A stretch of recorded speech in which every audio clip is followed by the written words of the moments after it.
All right, Marco, you have just as you have an idea that we talked about before of what painting essentially is, so you have an analogous idea about music and a way of explaining it, which you just did briefly to me. Mm. So would you state more adequately than I just did the question that you're answering with this explanation of the nature of music that you're going to give? What would be, are you going to, is this to explain what the nature of music is, or is it, does it, is it more like what is music in the context of human civilization, and not exactly what is music in and of itself?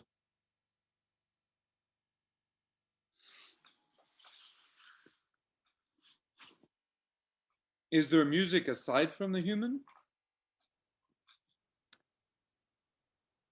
No, but one could argue that, well, for instance, my understanding of how music arises is quite different. And how it arises and what it's for. I, you know, I don't know if my understanding of these things contradicts yours. It may be complementary, or it may be another way of seeing it, but it, like your discussion of painting, it seems to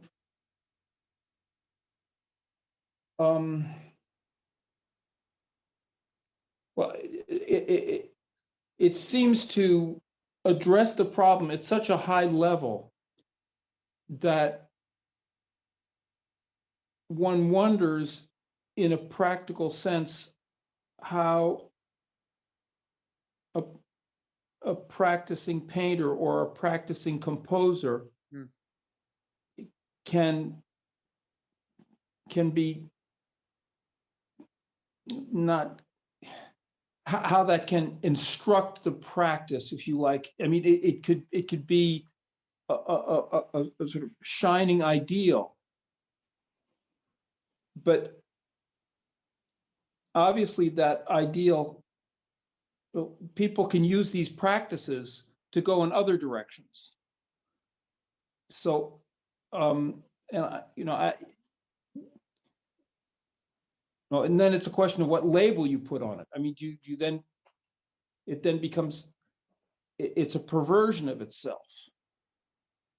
It's like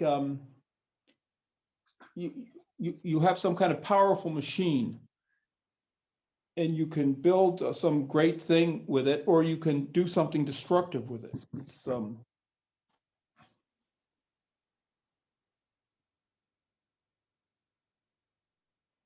In this case, the metaphor of the machine relates to the ideal. no, it relates to music itself. Ah, okay. Okay. You could then, because there's perverse, terrible, stupid music, there's things that are called music. I mean, to me, that becomes a question of, fakeness. Okay. It becomes a question Yeah. of abusing the language. Yeah. Eventually, in a gallery where it's always paintings on the wall, eventually there's somebody defecating on the floor. And so painting has gone from that to this active defecation.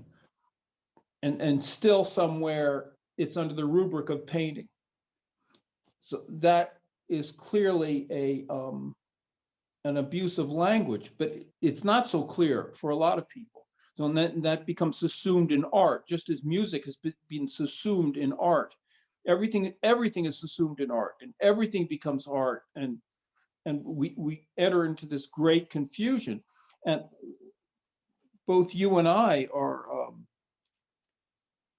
we're trying to Draw the lines. find define what these things really are in order to chop a path out of this unhealthy jungle that that our civilization has become.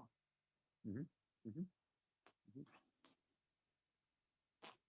Well, I propose to raise this question concerning the nature of music. And this is something I sometimes speak about to with my children. Um, now, um, what is my daughter in particular who plays violin? What are you doing? What is really at stake? What are you up to? What are you playing this for? Um, this is an essential question for the musician.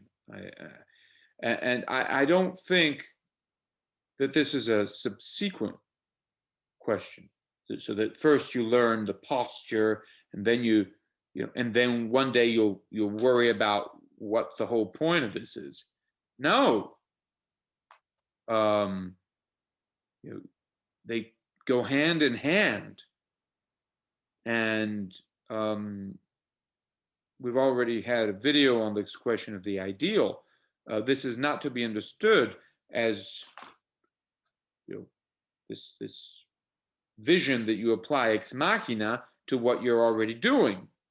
Absolutely not. It's a question of understanding what we're doing as we're doing it, and at the heart of what we're doing as we're doing it. The same applies to painting. So where is this great crisis that I see coming from? The crisis of painting, the crisis of music. It comes precisely from a crisis in thought. The mind has been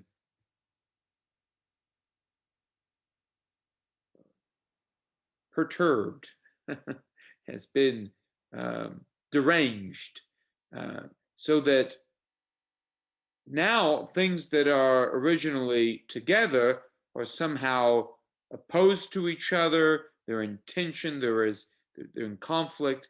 There's chaos. We're very confused today. And so, to begin from one factor alone is no longer adequate. You cannot begin from posture, because you'd be simply mimicking as a monkey what was originally or traditionally even done in the light of what we could call an oral tradition. That is to say, an oral background, which you don't necessarily find in the books because it's taken for granted, because they lived in a world that was primarily oral in spite of all the laws and regulations. And this is something that happens in all aspects of human creation. So from literature, so writing poetry, to painting and music. But now music, I was suggesting, maybe I should just go over it quickly because I'll be posting this image here. And what was I showing my children? That, in order to account for music, you want to go back to the beginnings. And if music is the product of human beings, now you want to get back to the original impulse that brought that music into being. Its raison d'être. Why is it there in the first place? How do we understand that impulse? And directly related to this, what is the function? What is the whole point? Where is it going? This music. Otherwise, I don't see any other way, in fact, to address seriously this question of what is music and what is not music. We need to get back to these questions. And what I proposed was that you need to get back to the origin of human experience, of the human being. So where does it all come from? What is it that makes us human to begin with? Where do we start from? The monkeys? No. As some of my long dead teachers would emphasize, we need to get back to an original form of authority. And we can visualize this in terms of light. So we can think about the human being as such, as exposed to this blinding light, a light that he doesn't understand, that he fears also, and that where this light is the most fearsome, scary, that's in the form of a lightning bolt. So the bolt of lightning in the night, there's a storm, and this lightning is a sign of something terrible, and I might fear that something's wrong with me. In any case, it would prompt me to turn away from it and run away from it and hide from this blinding and scary, frightening light. And there in the dark, something would have happened. It would have prompted, would have generated in my mind ideas, or at least an awareness of problems. Ideas as problems, really. So for instance, I might have a sense of, without even speaking about it, a problem of injustice, or in the most primary form, okay, a sense of problems that are fundamental. And these in turn would prompt me to respond. And how would I respond? And I give an example of an image of the man who, however, turns to the moon as an example paradigm of light that doesn't blind you, that helps you see, because it's a reflected light, or it's light as reflected in an object. You can see it, and you can start thinking about it and start appreciating it. So in the same way, the human being, you can see him forging an object that could somehow reflect, whether it's a picture in a cave wall, reflecting this original, primordial, scary, not even a vision, but a vision that you can't even see. What is the unknown, the ultimate unknown, that can be very frightening at night when it strikes? And so we have this world of human creations, and we don't have music yet, not as anything that we can distinguish from the other disciplines. So it would be that we would have that here, that painting is actually primary with respect to music. Music depends upon it. And where would music come into play? It would come into play when it's a question of now relating the world that we create to the original experience that would justify it ultimately, because we still have to go outside and face the authority of the unknown, the divine. And what about the fig tree, the fig leaf that we have somehow concocted? Is that just the product of art? So is art illegitimate? Is it simply something to cover, that we use to cover our ignorance? Or does it... Wait a minute, what do you mean by the fig leaf that we've concocted? You're referring to what? Oh, well, that's Fake stuff? Adam and Eve. Well, So sure, but I it's a mean, that was, product they of just art. plucked the fig. It's a product of Yeah, art. They have used an element of the tree to for a goal, a purpose, let's say, that was not original to it. It was a human purpose. So they've used a material to make something, turn it into a piece of art. It's the first postmodern piece of art. Use the leaf well, to cover your well, no, but you well, understand. can you call that art? I mean, Yeah, it's yeah, it's yeah. clothing.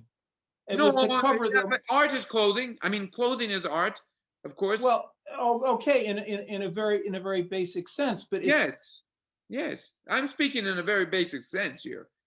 No, no, I'm not talking about high I mean, art. they were trying to hide. Yeah, but it's not just that. No, it's not just that. In the yes, you're right. In the story, in the account, they're trying to hide. But do they? Is that? I mean, why is this story told? Is it really? And where do we take that story? Um, is what we do ultimately a question of covering up our inadequacy in the face of God, of the unknown, the ultimate unknown? Or is Well, what it's not their inadequacy that they're hiding. They've become ashamed because they've eaten the fruit of the, yeah, yes, yes, but of and course and therefore they now know about evil, and therefore, no. they have faced evil, yes, but this is Well, precisely that. What is evil? I mean, I they faced evil. well, I mean, it's the fallen human condition.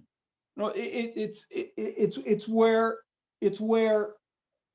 because we're not animals. When we were in a state of grace, even though we're human, we were in a state of grace that we were more than animals, but we didn't suffer certain consequences of our humanness. I mean, the state of grace is a theoretical thing, but when the humans realize, you know, that there's good and evil,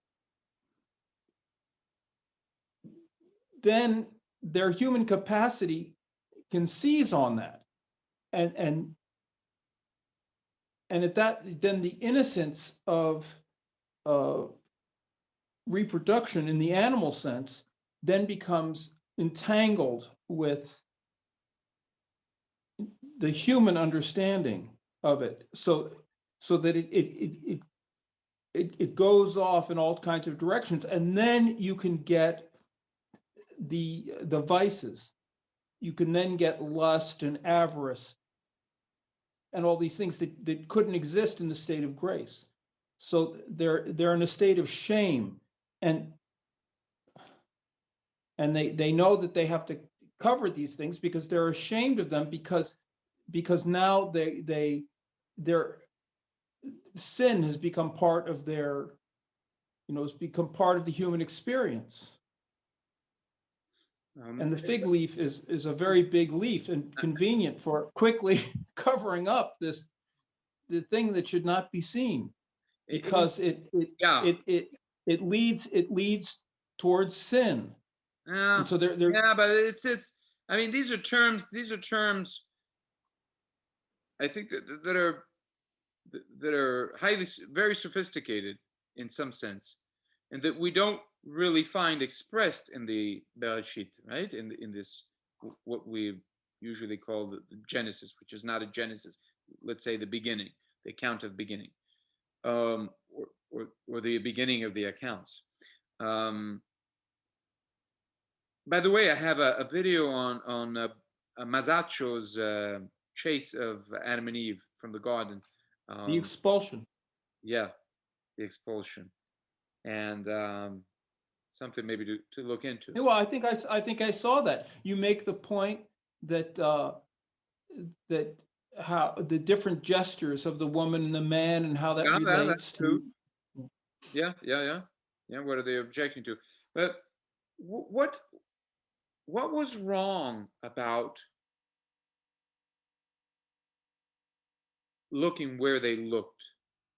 And where were they looking? And what What do I you have, mean looking? okay, the apple, I mean, not the apple, but, the fig, um, or whatever the fruit was, okay? The forbidden fruit, okay? It's a question of looking somewhere and how you Looking. look. Why looking? What is the tree? The tree of the knowledge of good and evil. Ah, yeah.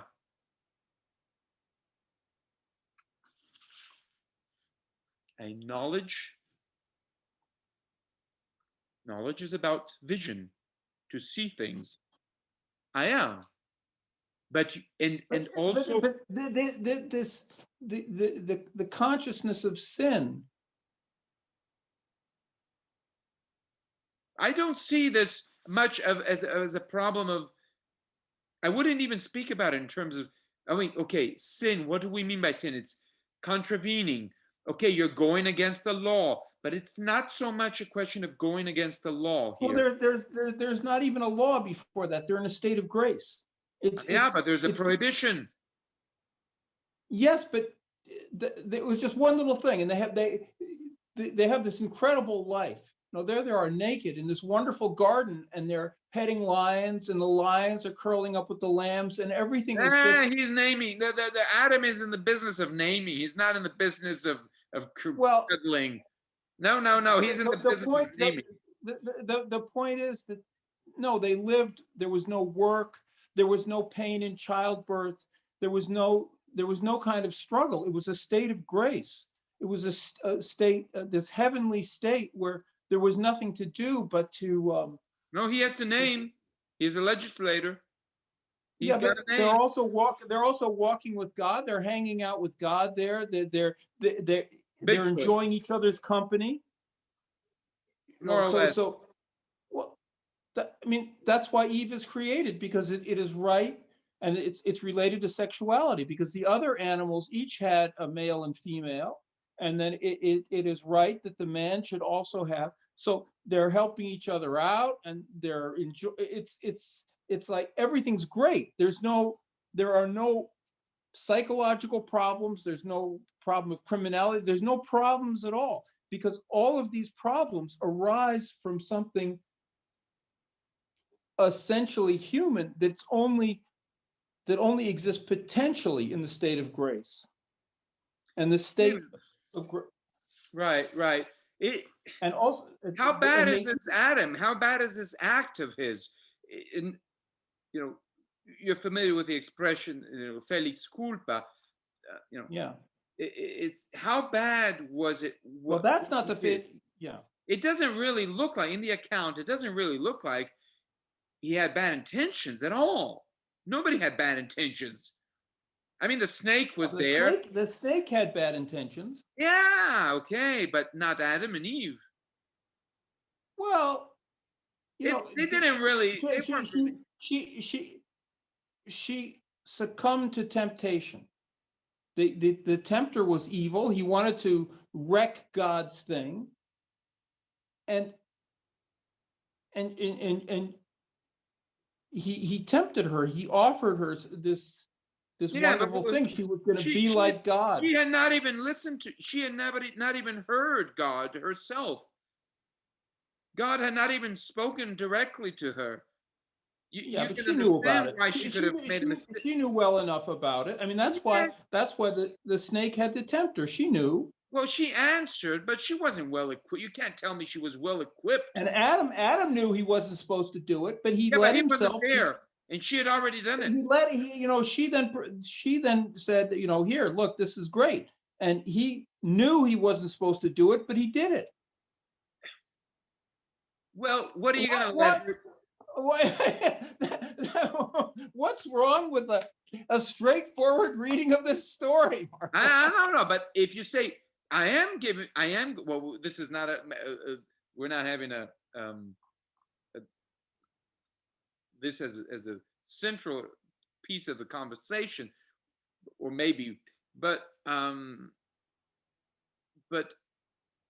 a simple, straightforward reading of Bereshit is not an obvious, self-evident one. There are mysteries in that account. It's packed with mystery, and it is a very difficult piece to interpret, to read. That's why Strauss dedicated an introduction to reading, to studying that text as a piece You of its can't own. you can't get rid of those mysteries just by reducing them to vision. No, But I'm not reducing to vision. All I'm saying well, is, look, there's a tree of the knowledge of good and evil. What is meant by that? And I think I'm being quite down to earth, in a very down to earth sense of the expression, down to earth, when I say that this has to do with a vision, because they want to see something that they cannot see yet. And if they were to see it, the way the snake is pushing this is not even of the essence, but they would want to see, and he's provoking them to go and see what you are not allowed to see now. They see in the sense of understand, because Yeah, the snake see and says understand. No, yeah, but see and understand, it comes together, because if you can access this secret that is being kept from you, you will be able to, well, whatever that. But what it is, the text is that you will be like God. Yes, of course. And what is the difference between Adam and God? You're gonna know what God knows. Yeah. So why? What's the difference? What's the difference between Adam, in very simple terms? What's the difference between Adam and God? It related to the tree of knowledge of good and evil. He doesn't know. Yeah, but why? Because where is he? In the garden? He was born there. Yeah, he was born in the garden. What's outside of the garden? Well, you're going to say he's going to go and see what's outside of the garden, but Has already God when seen what is outside of the garden? But already, as soon as he eats the fruit, then he knows to feel shame, and he goes for the fig leaf. Yes. So it's yes, but why? Why shame? Because they know that they should be ashamed. No. No, he should have known it, and he would have known it that before. Why? He's scared. But of course he's scared. Why do you cover up? He's not covering up his nose. He's not covering up his ears. No, he's not covering his forehead. Wait. Why does he cover up his private parts? What we call private parts. Why is he covering up a certain part of the body? That's a question. And I tried to answer that question earlier. Answer that question. Oh, you want me to address that question? No. I mean, I think I already answered that question because, what I said about. I mean, we're not talking about music here, but it is exposing. Look, I would address that question by saying that it is the sign of mortality. Okay. I mean, I'm not taking much for granted here. Huh? I'm speaking as a very common man now. It is a sign of mortality, right? Why? Do we understand each other when I say that it's a sign of mortality? Well, I mean, if it's is it not a sign of mortality? Because in the sense that it's the genitals, and it's about birth, but it's also about defecation. I know, but he's not covering his bottom. Well, but also you have to. No, it's nothing to do with the defecation. No. Well, just because it's all those things. It's the shamefulness of it. What's shameful about it?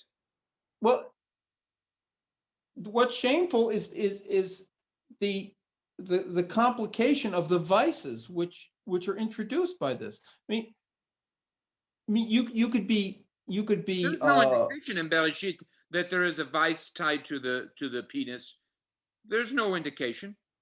no, it's not, it's not, no, but they're feeling, well, all right. I mean, I don't want to interrupt your explanation, but It's good. It's good that because the objections or questions that you might raise are probably in the heads of others. So it's good to raise them. I just don't see how you can reduce the thing. I mean, by reducing the thing to vision, to then translate that into the primacy of painting. I Oh, but it's not automatic.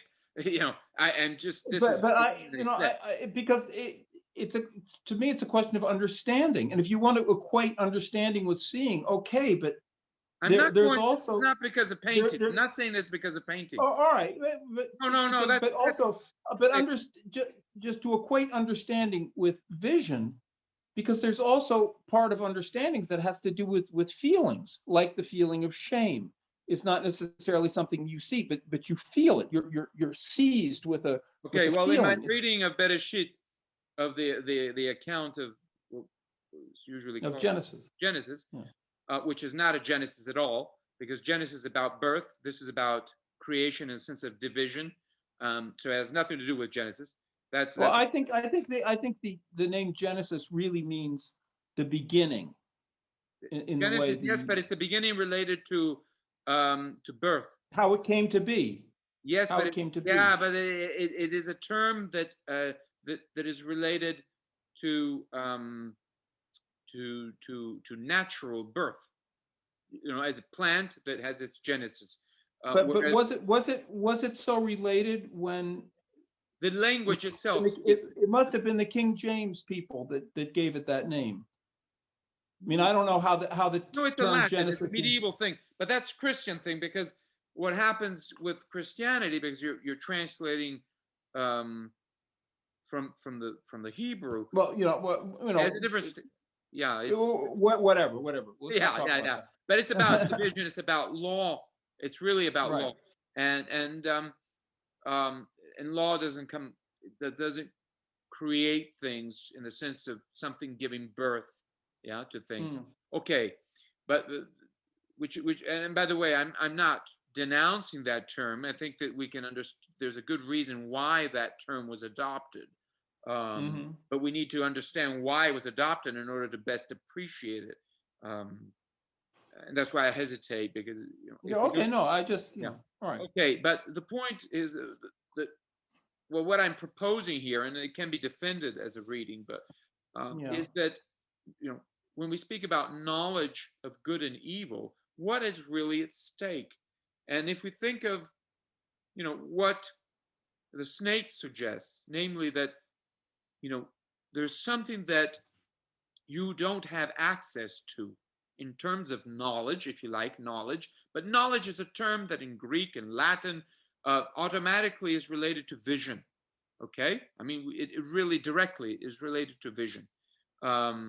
When Aristotle says that all men by nature want to know, it's really about seeing what is hidden, the form of things in Aristotle's sentence. So it is the eidos, the hidden form of things. By nature, in other words, as I explain it to my children, by nature, it is our natural desire, our own free desire to see behind the mask, to see what is the form that is hidden behind the appearance, behind the outer form, the morphe. So there's something that is hidden to Adam. And Adam wants to know, and that's great. God lets him know. But there is this, and here is where I refer to Felix culpa. There is You mean happy sin? Not everybody Yes, speaks Latin. it's not a big doctrine in the church, but yes, yeah, it Felix refers Kruger. In to other the words, fact that we're so glad that we committed this fault, because as a result of that, we got to have Jesus come and save us. no, Just to explain to people who don't know. that's a parody, but that's a parody. Well, No. I mean, no, that's fair. That's fair. I know. No, it's just, no. It simply means not to you. It more simply, if I might qualify it that way, suggests that there is a providential, bright, if you like, but good side to it, and so which is what you also find in the word temptation, which in Latin has the two meanings of temptation in a negative sense and challenge in the positive sense. And so that, yes, in the general account of Christianity, all of that was terrible, but it was, this is projected in the terms of a fabula, of a fable, but chronologically it was, you could even say, a step is a preparation for the coming of Jesus, who was the second Adam, who was hidden behind the first one. Oh boy. And what I am suggesting here is that Adam was not a bad fellow, and that he didn't have any bad, ill intentions. And if you want to look at it in the modern way, the guy didn't deserve being punished that way. Okay, if you want to look at it in the modern way. However, I don't want to look at it in the modern way. I mean, not you, but I know. But he was look, his girl, she went out, she spoke to the darn snake. She tried, but she was ill-equipped to answer him. She told him, no, listen, I mean, he didn't say I couldn't eat any fruit. I mean, he just said one, yes, but okay, have a taste and so forth. All right, she's weak, she's the senses. And she goes and she drags him along. He sins through her. And he wasn't used to dealing with women. He thought, hey, my business is naming categories. I'm a rational being. Now I got to listen to a woman. And what's this story about, the snake told you this and you're seducing me now? Jesus Christ, he said, avant la lettre. You're supposed to keep me Marco, you're whitewashing this thing.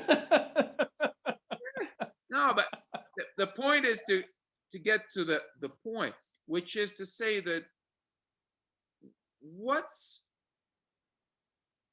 are they after? What would make him make that mistake? There was something that wasn't stupid about it. Marco, why would he want to be like God? I'm going to have to go get my charger because I'm going to run out of battery, but we can keep talking. Yeah. Why wanted he? Well, maybe I should wait for you to, I'll put it on pause. All right. I was accusing you of whitewashing the. Well, what I'm suggesting is that there was something that wasn't all that bad about what Eve is proposing to do. When Adam hears Eve, he is misled. There's something bad about it, but I think that what is bad about it should not obscure what is good about what. Well, why call it good? It's like this thing happened and it plunged us into the. Never mind us. What? Never mind us. Us? Well, us, all the descendants of Adam. Yeah, Adam himself. We all think we were there anyway in him, so to speak. Yeah, I mean, in fact, I mean that was the traditional account. It plunged us into the fallen world, which is the human condition. So, it was what it was. I I don't feel any need to, they were breaking the law. They only had one simple thing to do so that Well, everything could be. he didn't want to. Okay, what is key, I think, to this is that there was something perfectly legitimate about the proposition, about the desire to be like God. Okay, there is a Greek formula that is Platonic, that is entirely, that is sacred. Yeah, the homoiosis. Yeah, this being like Well, God. I mean, but But there's why? something bad about it too. But why? It happened. You know, I mean, whether what's the point of talking about it being good or being legitimate or anything? I mean, it's just it happened. There's no way that we can undo it. It's like it's what it was. That's it. And I'm not there's no point satisfied. in being real upset about it either because we can't undo it. So it's like, Yeah, but but no, okay. I mean, there is a problem it's to a that. question of attitude. Yes, it's a problem, but there's a problem to that because, okay, I could accept that, except for the fact, for example, that then there's talk about a second Adam. Okay, now that bothers me. I'm a common man, and I'm bothered by that because that takes me back to the crime scene. You see, if there was a second Adam who is not something other than the That, first that, one, really. that's the second Adam business is a theological thing that has to do with it's sort of for me it's kind of a literary conceit. And I don't take it too seriously. It's because Jesus is not a creation of God. He is God. And human beings, we are part of God's creation, even though, as Yeah, you but so it's not beautifully simple. No, said in that yeah, other. I think that the whole point of Christianity, as a matter of fact, is to draw us back to something that is profoundly mysterious about the human, and to the fact that it is not enough to say Well, that. I wanted to evoke what you said in a recent video we did, maybe the last one we did. It was very beautiful, where you said, talking about Dante, that the human is the locus of the divine. And yes, I mean it's how it's where the divine manifests itself constantly in our life, in ourselves and in other people and so on. But there's a difference between being the locus of the divine and being the source of our own creation, the source of our own being. We were created as friends of God, as part of his creation, and we have a special relationship. No, This little yeah. thing does not have the same relationship to God as we do, but it has. It's a very wonderful little thing. but Well, I could gloss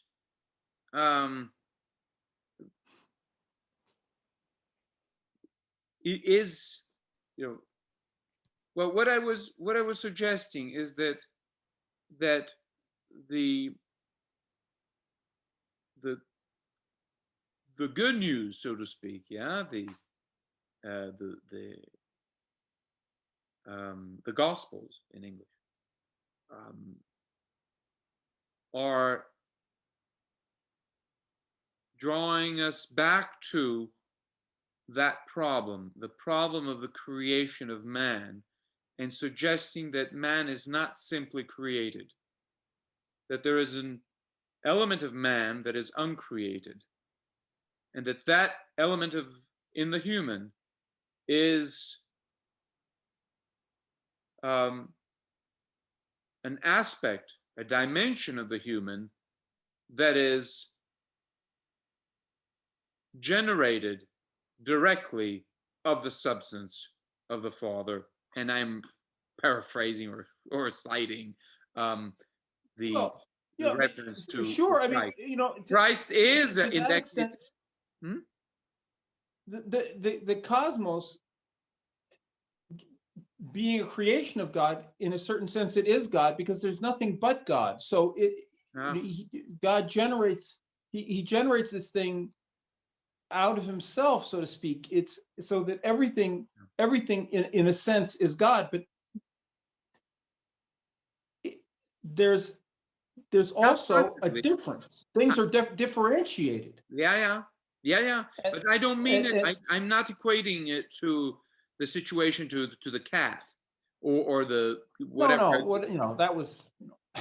Right. No, to anything else. I'm simply suggesting that uh, the question comes up as to why the human, and I don't mean that the divine in the human is simply that it there and it is other than the human. I'm No, suggesting that it's of the nature of the human to be, as you said, the locus of the divine, in the sense that in the sense the human, even before the fall, there was a resemblance between man and God because of the nature that God had given man. Man was that aspect of creation that could be his friend, that that that was yeah. free. And now the only difference in the garden, the between them, well, there were other differences between. I mean, man was capable of naming, so God could have him do that, but he was also free. In other words, he was free to refuse friendship with God, because only that way could that friendship mean anything. So all those, I mean, if you somehow want to equate that with I mean, it's all everything. Everything is ultimately is divine. So even war and killing and hatred and everything, in some sense, is divine because it's all generated out of. I wouldn't say that. I wouldn't say, well, evil is not divine. I mean, evil. No, it's not. I mean, it's not evil. It's not divine, but it's a thing that occurs in the cosmos that God created. Yeah, I'm I was suggesting more than that. That there is something that can be addressed in human terms as fundamentally human, and that is not created. Okay, so and this is not something that we would say um, of the cat or the dog or anything else, so that you won't have this. Well, that aspect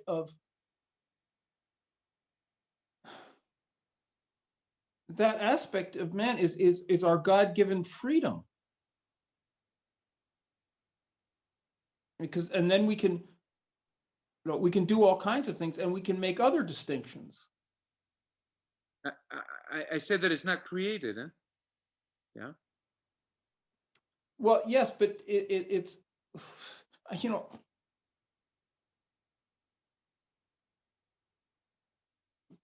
an aspect of our nature is our freedom, our capacity for freedom, because a lot of people refuse their freedom or refuse their freedom in Well, different that's ways. subsequent. That's subsequent. That's an abandonment or a betrayal. That's all right. Capacity is the freedom, and that's what Right, you right. know. So so our freedom comes from our nature, and our nature comes from God. Yes, but It's how? how we are.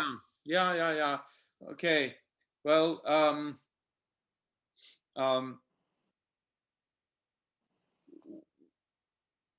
on the one hand, I wish to get back to that account of, Yeah. but also to suggest that, and I think I've also addressed this issue in an upcoming article on heroism, poetic heroism. I think I bring this up, but what I was getting at was that, again, I'm trying to re-articulate it, that on the face of things, it looks like Adam was created. Simpliciter. He was simply created, just like other things are created. And then it turns out that, well, first of all, you could say that it's not enough to be created for someone who wants to be the friend of the creator. If you're my friend, yeah, then I cannot simply be created by you. It's not enough for me. We have to be on an equal standing. So it is perfectly understandable, I think, for a common man, it is perfectly understandable for Adam accepting the proposition that you offered, that, okay, we're friends. For him to say, okay, if we're friends, let me be like you if we're friends. Now, well, Marco, okay. I mean, but to the extent that what you're proposing here is the basis for what you want to say about music, okay.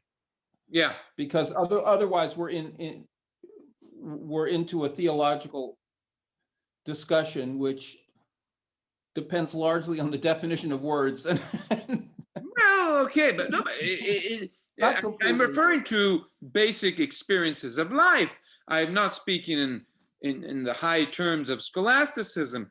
I'm not being sophisticated. I'm speaking about basic experiences. You want to be my friend? Let's be on an equal footing. Now, okay. I mean, there are limitations. There are limitations to what he can do, however, because he is not entirely